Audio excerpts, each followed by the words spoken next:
right, so we have a lot to go over, and we have our test on Friday, and actually it's open on Castle Learning right now, so anytime between now and Friday that you want to do it, feel free to log in and get that started.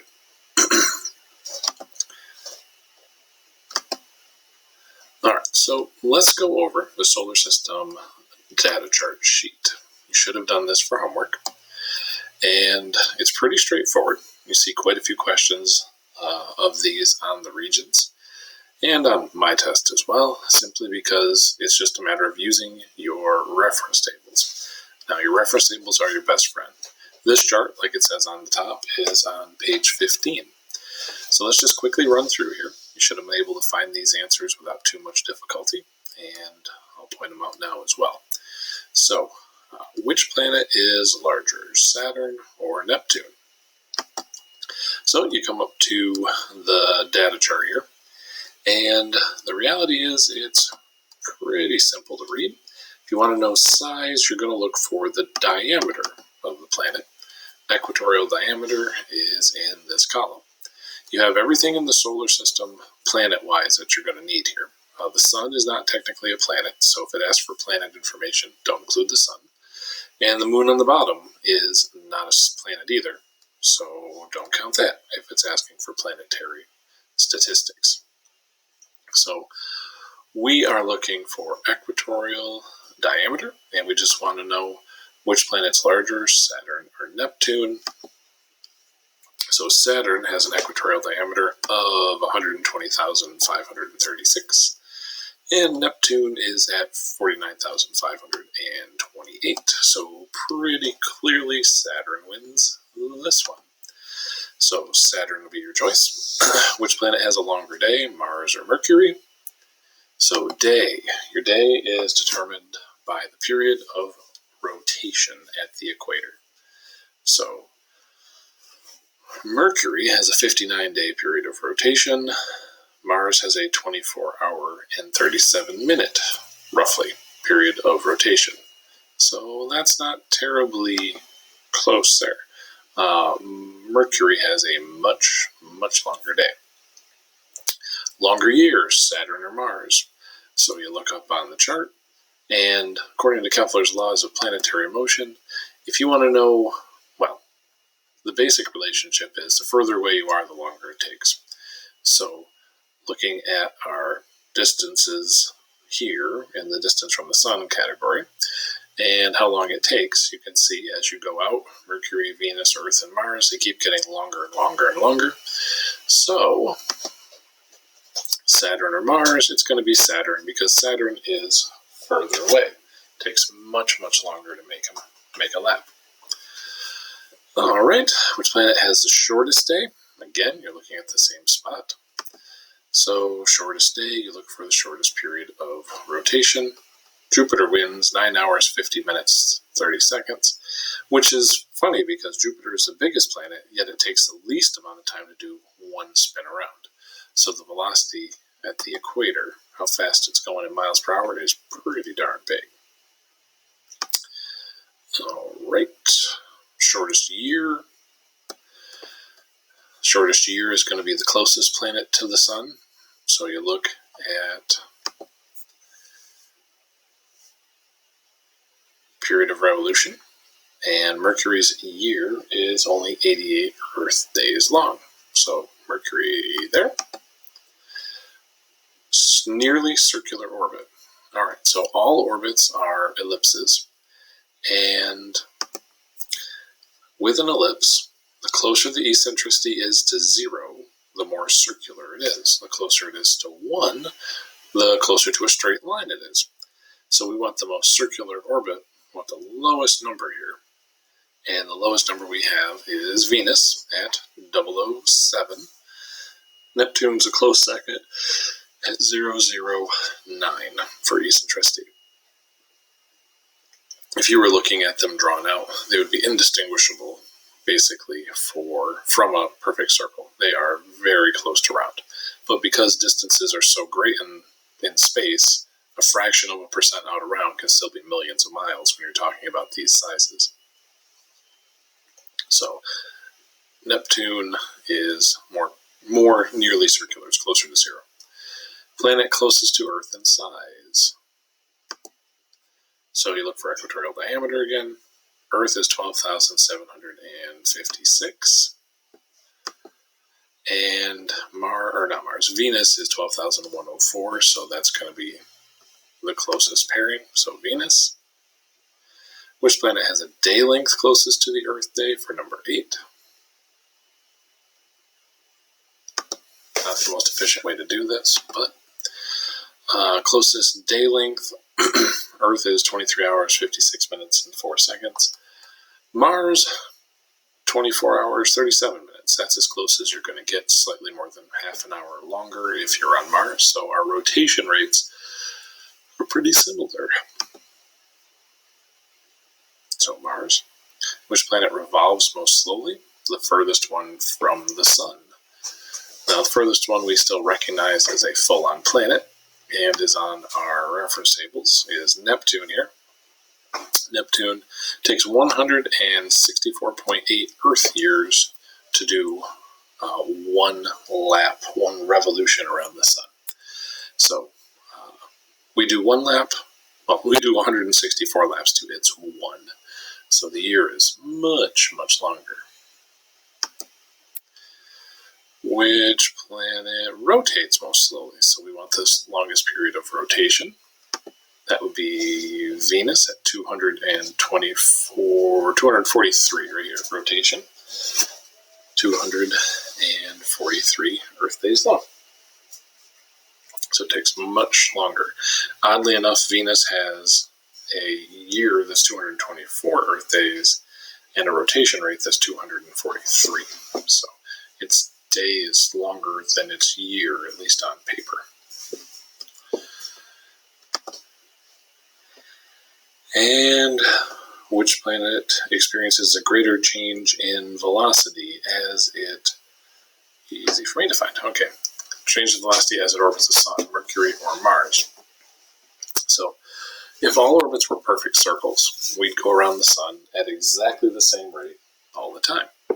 But they're not perfect circles, and the more out of round they are, the bigger the change from your aphelion far away to your perihelion close in gravitational attraction and in rate they're moving.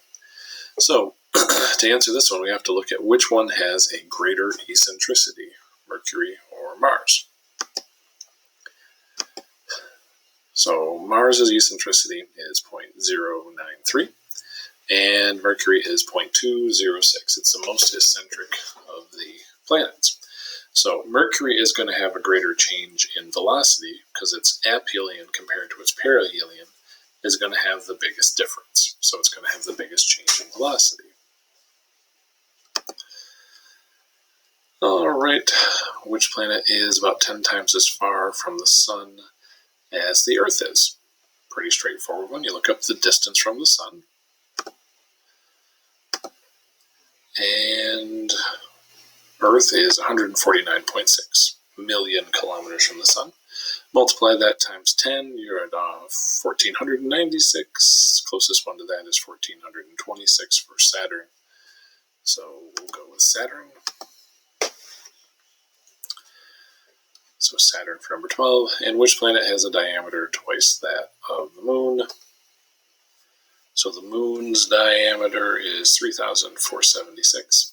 If you double that, it turns into 6,900. The closest one to that is right there, which would be Mars.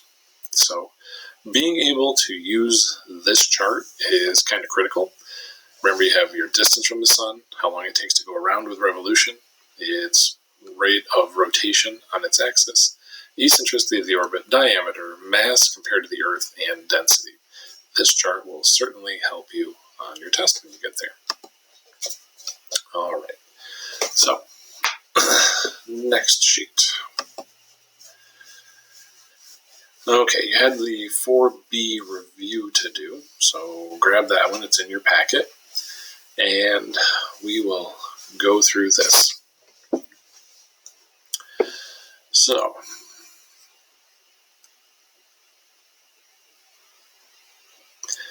when the orbital velocity of Earth is greatest, what's the season in the northern hemisphere?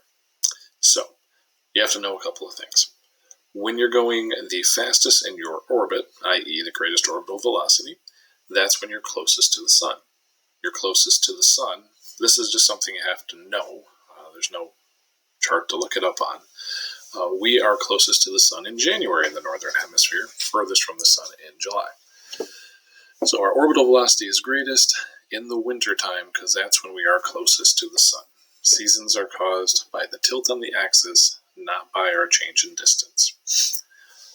Number 2, planetary winds do not blow directly north or south because of the Coriolis effect. That was on the practice test you did more than once for sure, so hopefully you did that practice.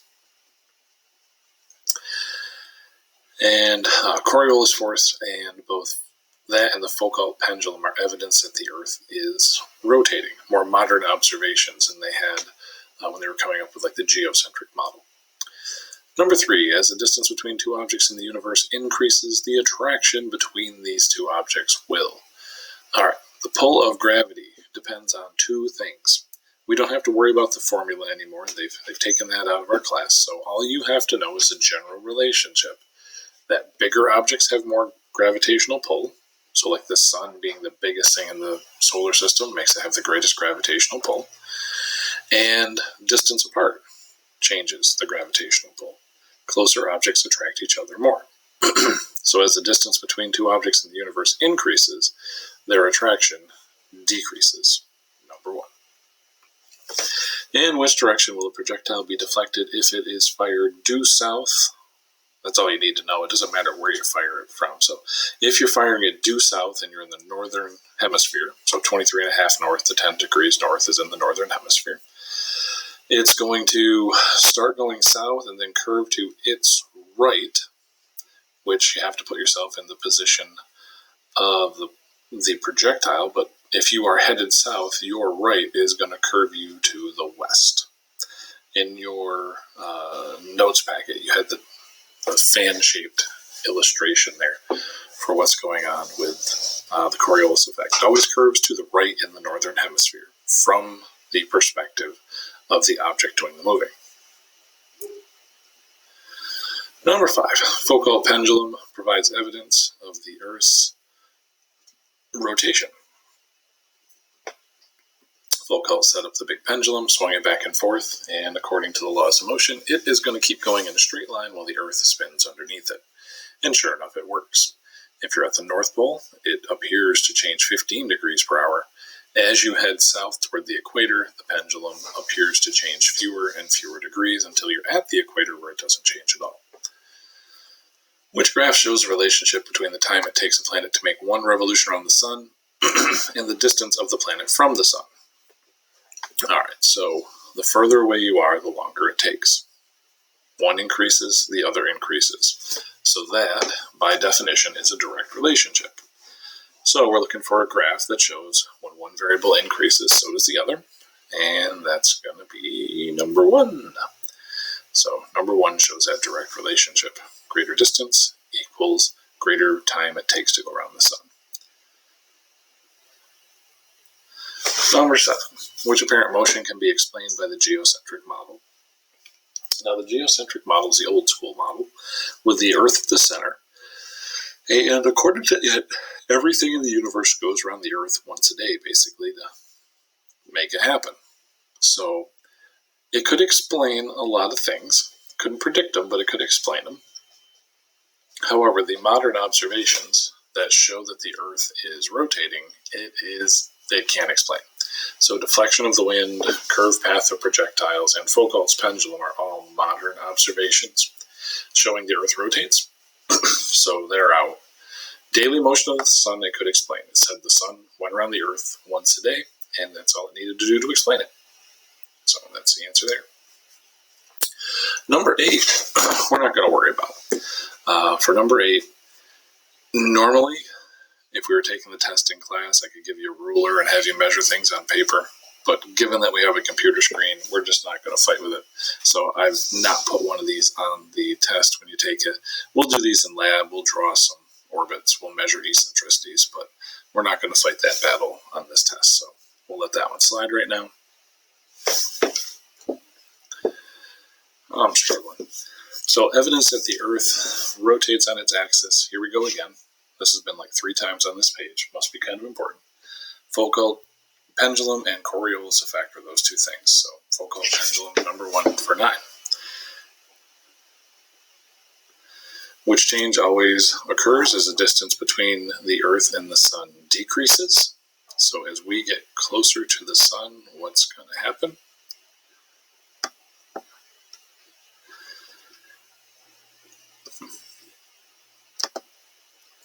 That's a little better. Working on a different computer, so I've got to get used to the controls here. So Earth to Sun distance decreases. The gravitational force between the Earth and the Sun would decrease. No, it would increase. 1 cell. Apparent diameter would decrease. No, if you get closer to something, it gets bigger. Sun's rate of rotation would increase. Heck to the no. We don't affect the Sun's rotation rate. That's independent of us.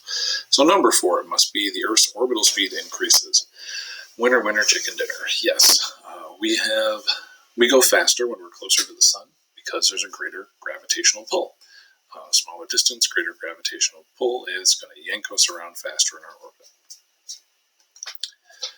Number 11, the Coriolis effect to be influenced most by a change in the Earth's. Well, Coriolis is evidence of the Earth's rotation. So if the Earth rotated differently, Coriolis would be affected by that. So 11 is 1. Anytime you see Coriolis or focal, the answer is probably going to have to do with the Earth's rotation, because that's what they're evidence of.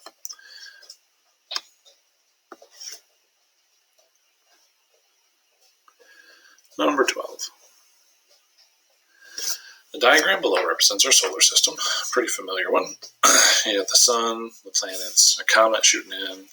Even Pluto's on here for old time's sake. The asteroid belt in between Mars and Jupiter. This system is best classified as, well, you have geocentric and heliocentric as 2 main choices. This one shows the sun at the center. So it's heliocentric.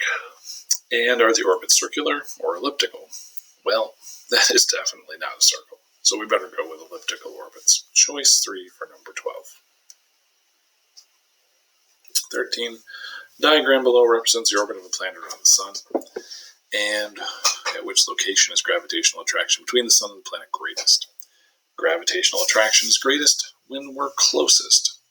Now, the name for closest, you are going to have to know that. So you have the closest approach at A and the furthest approach at C. Closest is perihelion, furthest is aphelion. Remember, A is away. So it would be greatest at A when you're closest at perihelion.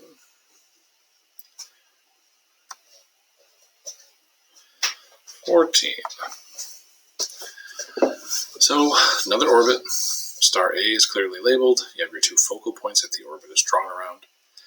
And star A would have the greatest apparent size to an observer on planet Z when the planet is at location. So planet Z is the star is going to look the biggest when you're closest to it. Not position 1, because that's the far end of the major axis. It's going to be at position 3. This one has the star on the right-hand focal point. So position 3, it would look the biggest. The orbiting motion of planet Z around star A. Orbiting motion is revolution. Rotation is spinning on the axis. Inclination, it would be like how tilted we are in our orbit. Declination is not something we talk about, never have. And revolution is the orbiting motion. So 4. As planet Z travels around star A in a complete orbit, the velocity of the planet will. Alright, so if we go in a complete orbit starting at 1, 1 is the furthest point away, so it's the slowest. So as we swing back around through here, we're going to speed up until we get to 3 when we're going the fastest. That's at perihelion. And then we're going to slow back back down as we get further away and build up gravitational potential back to 1. So first it would increase as we got closer, then it would decrease when we got further. So choice 2 for number 16. Number 17, at which location would the gravitational force between star A and planet Z be the least? Well, least is when you're furthest away, so that's position 1. That's your aphelion point here. And again, we're not going to worry about the eccentricity. It's focal distance divided by major axis, but if they don't give it to you, which they didn't on this one, you'd have to measure it. I'm not doing that on the test. So the formula is on the reference tables. If you are given the focal distance in the major axis, you just divide the numbers. It's always between 0 and 1, but we're not going to worry about it here.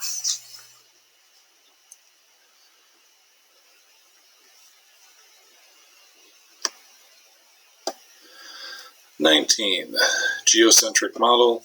Which motion would occur?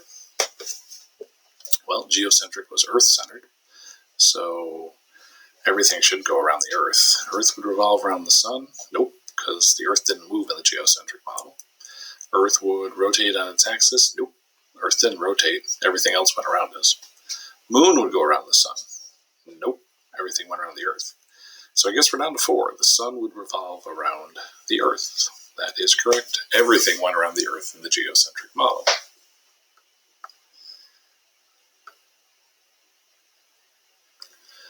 Top views of 4 orbits are shown. The distances from star to each orbit are drawn to scale. In which orbit with the greatest change in orbital velocity? Say orbit a couple more times here. As the planet makes 1 revolution. Circular orbit, we wouldn't change at all. A little bit of change. Really squished, we have the greatest change because our distance changes the most between the star and the planet. So choice 4. Number 21 has to do with Kepler's law of equal areas. And basically you cover equal areas in equal time. So area X and area Y are equal. They each take 25 days. And so because equal areas are covered in equal time, 4 is going to be the answer we want. The planet's orbital velocity depends on the distance from the star. That's how we can cover equal areas in equal amounts of time. Almost there. 22. As Earth moves in its orbit from its July position to its January position, the Sun's apparent diameter increases, so the Sun looks bigger. This observation indicates that during this time, the Earth to Sun distance would, well, what would make the Sun look bigger? Getting further away, getting closer, or staying the same distance? Hopefully you're screaming at me right now saying decreasing. If we were getting closer, it would look bigger. Okay, we have our graph of apparent diameter versus month of the year. During which month is the angular diameter of the Sun the smallest? So apparent angular diameter, smallest, we go down to the bottom of the graph here. Looks like July, so choice 3. How did the apparent angular diameter change from June to September? January, February, March, April, May. June would be here. Then it goes down to July, back up again to September. So it would decrease, then increase. Choice 2. Apparent diameter of the Sun decreases as distance between the observer and the Sun. Decreases as distance between the observer and the Sun. So what would make the Sun get smaller?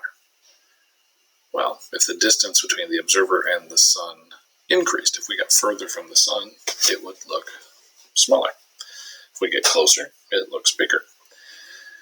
And during which month was the orbital velocity of Earth around the Sun the greatest? Well, it's not on the chart. You have to know that when we're closest to the Sun, and it looks the biggest, so over here, January, that's also when we're going to be going the fastest. So January is when we'd be going fastest in our orbit, when the Sun looks the biggest in our sky. So choice 1. Alright, so this has been a long, boring ride so far. Sorry I'm not here, but that's the byproduct of COVID and being told you have to quarantine, I guess. So take a break for a second, pause the video, and when you come back, we will go over the test you took, or the practice test you were supposed to take on Google Forms. If you haven't done it, maybe now would be a good time to do that, and then you can unpause the video and I'll go over it. All right, we can wait. No, seriously, we can wait. Feel free to pause it. I'm going to get a drink now.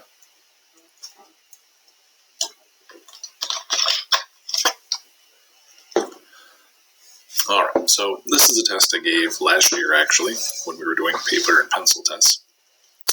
The one you're taking this year is different, though clearly if I like the test questions last year, I'm going to like them this year too. I just had to pick ones that were easier to do on Castle Learning, so some of these might not be too applicable. I'll let you know.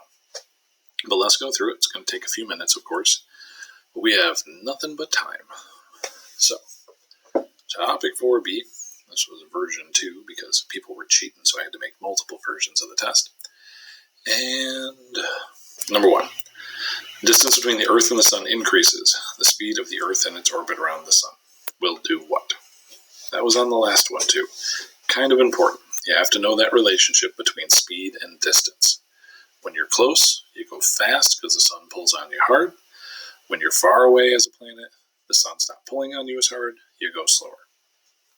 So, if the distance between the Earth and the Sun increases, the speed of the Earth in its orbit will decrease. If we get further, we go slower. So number 1. When the orbital velocity of Earth is fastest, what season is it in the northern hemisphere? Again, this one is not on the reference tables. You have to know that the odd fact is we are closest to the Sun in our winter time. So that's when we go the fastest in our orbit.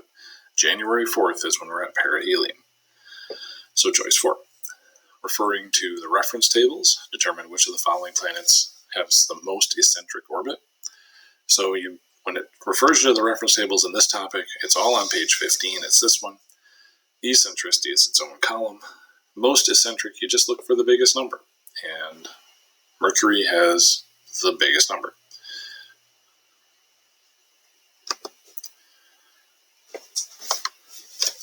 So Mercury, choice 3.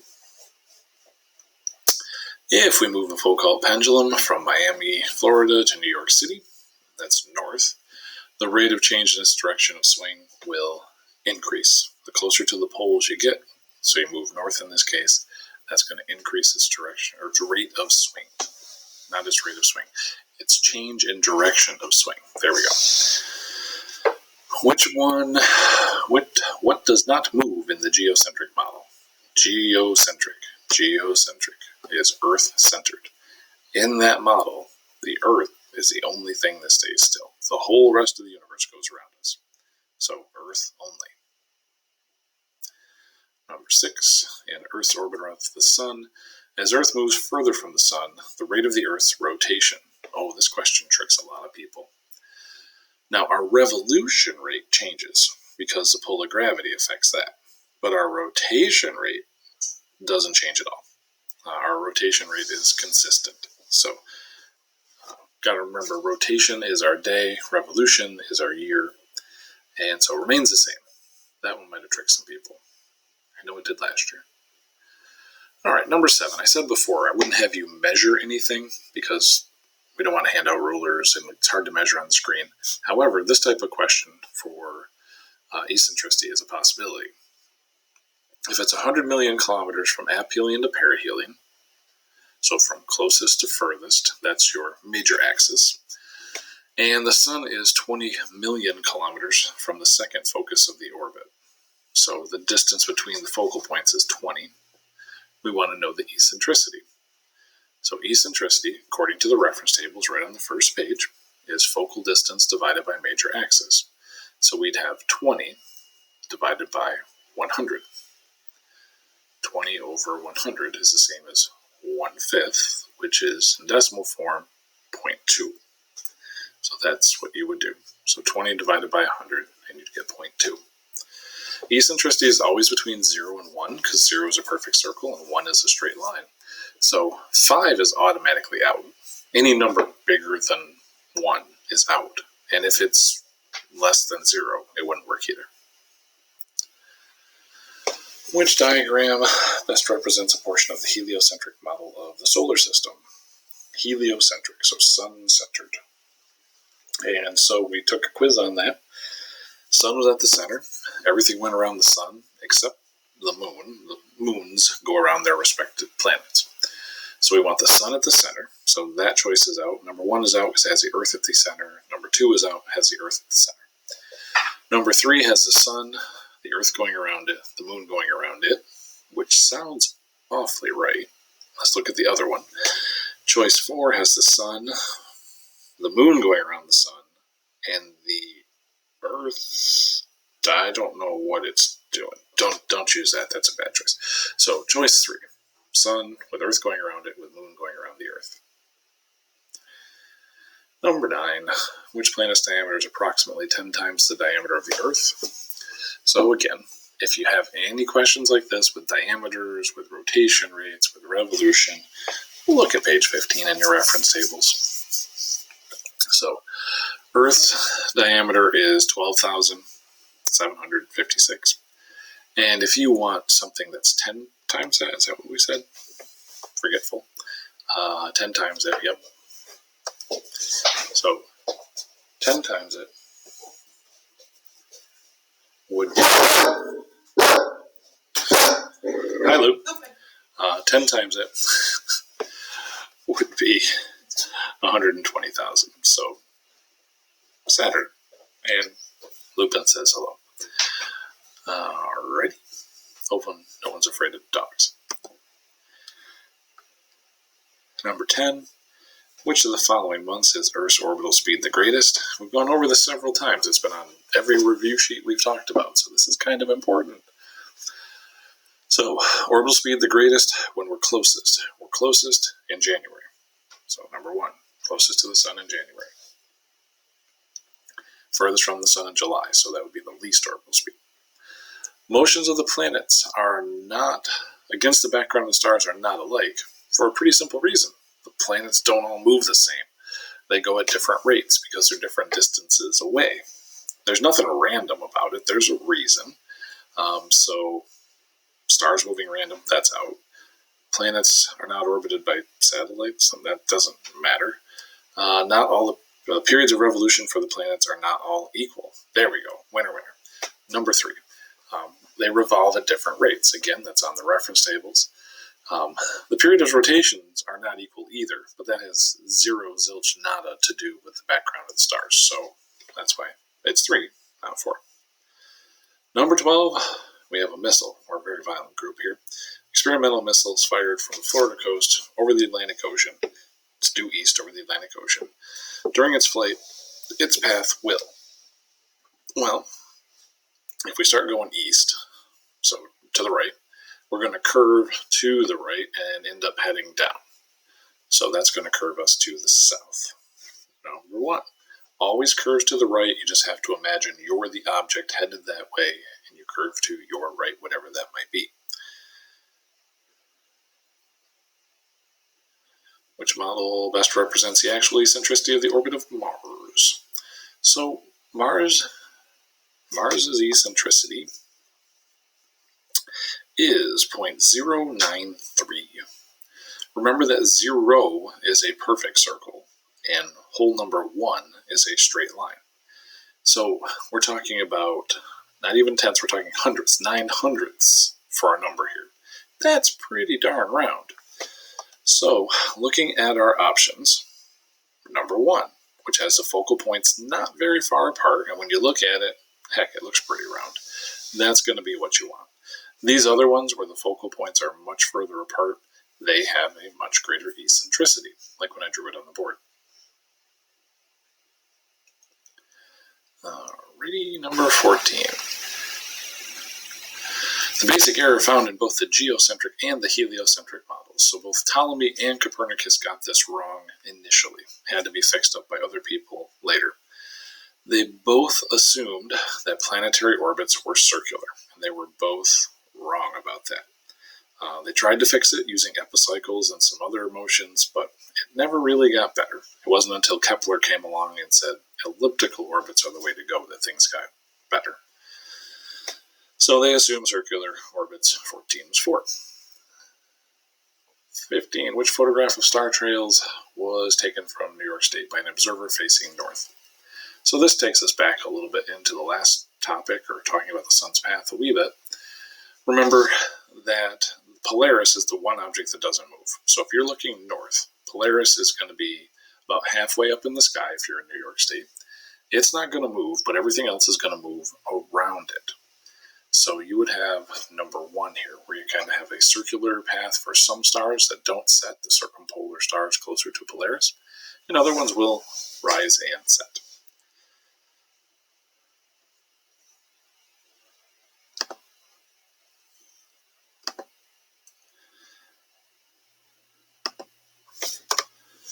How many degrees per day does Earth revolve in its orbit around the sun?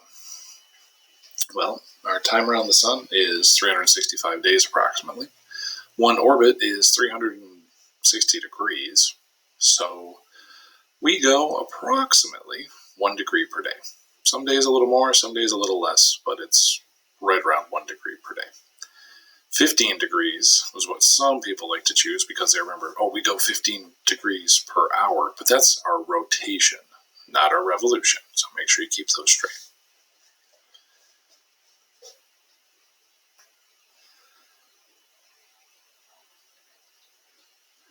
Observing the planet Jupiter for several nights, you notice that it appears to be moving westward against the background of the stars. You can infer from this that.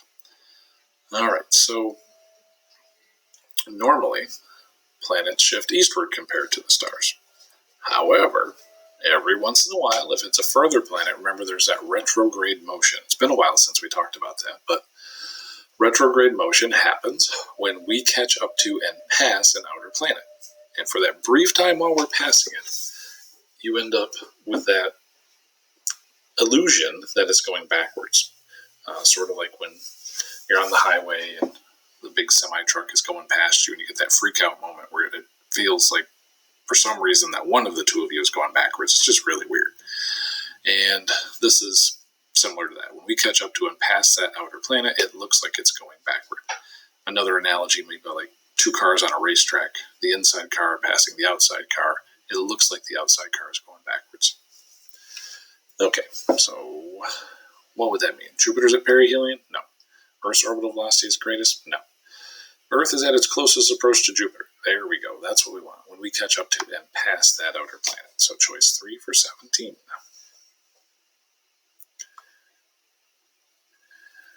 18. If the apparent solar day is shortest during summer, then during summer, Earth must be.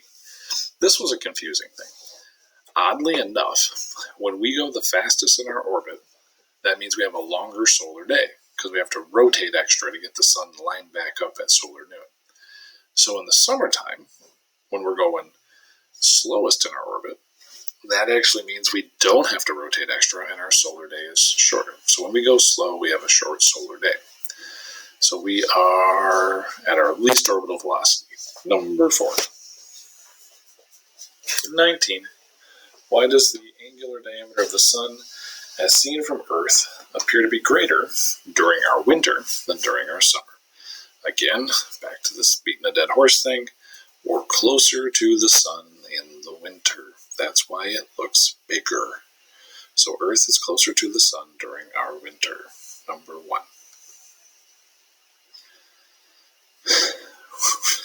Boy, I really liked this question last year. During which season in the northern hemisphere does Earth reach its least diameter? Well, we're furthest from the sun in summer, so it would look the smallest. 3. Moon's path is assumed to center on the sun in neither model. The moon's path never centers on the sun. The moon always goes around the Earth in both models. That is one of the very few things they agree on.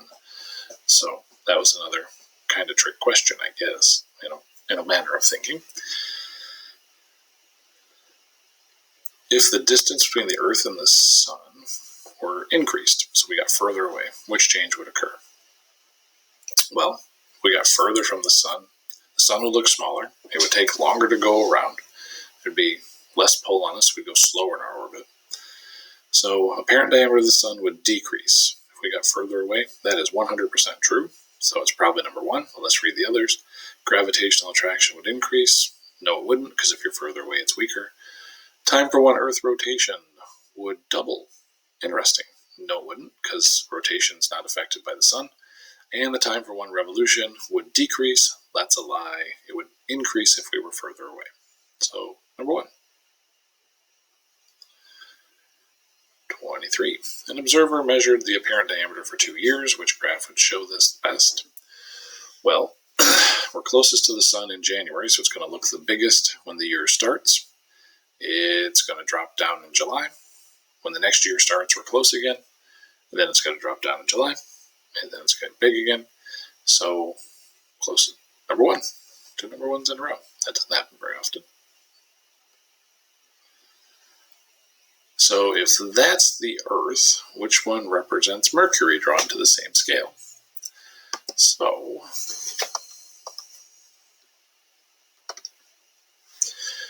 Earth is 12,756.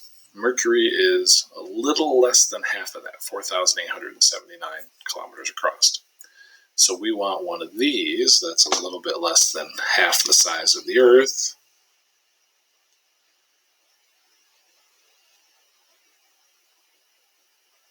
Can't move them around, but it looks like that one right there is probably gonna, you could put 2 of those and another little bit going across. I think that one might be too big. So it looks like number 1.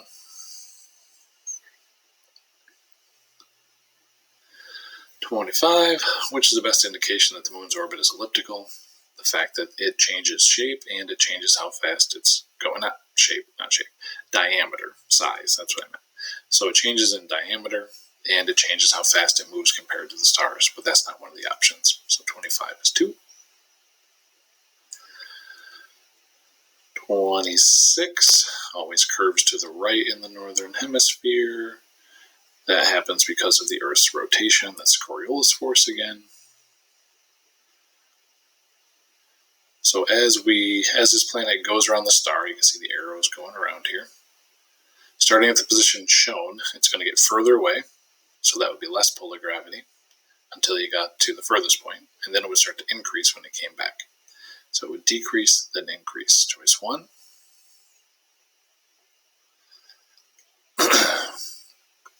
28. Okay, you're calculating eccentricity.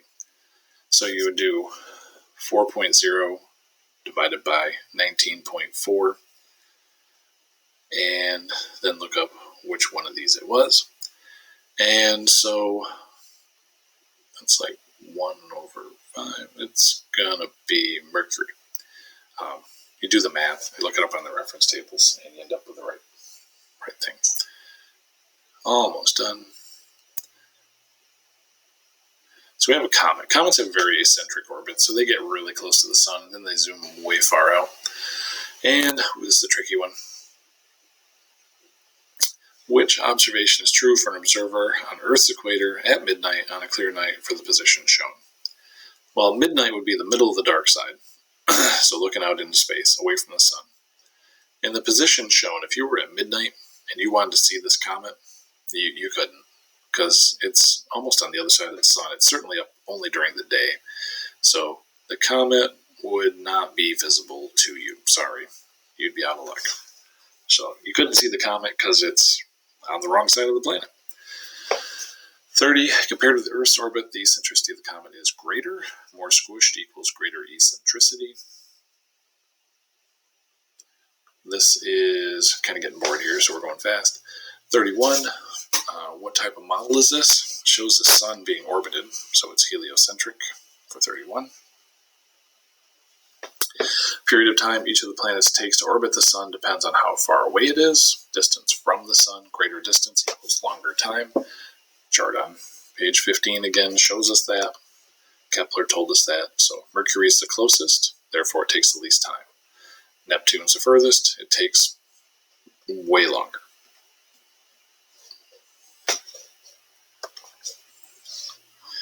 Halley's Comet should be nearest the Sun again. All right, we have to look at this one. It's a 76-year orbit. It was closest in 1910, and then 76 years later, 1986, when I was but a young lad.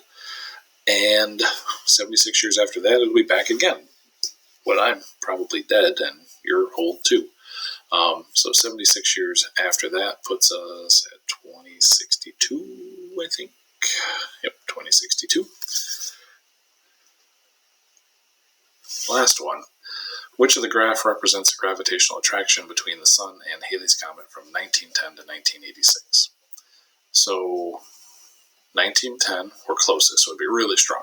Really close to the Sun, really strong. Then we zoom out, 1948, it is going to be pretty weak. It's out beyond Neptune's orbit. And then 1986 is going to be really strong again, because it gets closer. So 1910, really strong.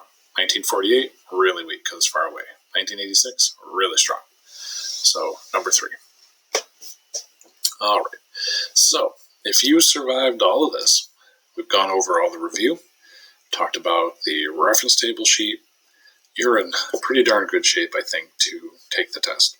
If you aren't really sure on anything, you're going to have to go back, look at past assignments, look at the videos where I went through the notes and tried to explain things there. And the test is open and ready on Castle Learning when you are. I believe I timed it so you have an hour and a half to take it. So make sure when you sit down you have a little bit of time. There's only 33 questions, I believe. So it shouldn't take you an hour and a half, but I wanted to make sure you had enough time. So good luck with that. And the next time, well, keep track of Google Classroom, because the next topic we're going to do every day. I'm not going to wait for you to be in class. You're going to be responsible for doing a video and a worksheet every day for the next week or so until we get to Christmas break, because we're going to be quickly covering some deep space stuff. And so that's the way it's going to go down. So good luck on your test, and keep track of that Google Classroom. Thanks for sticking with it.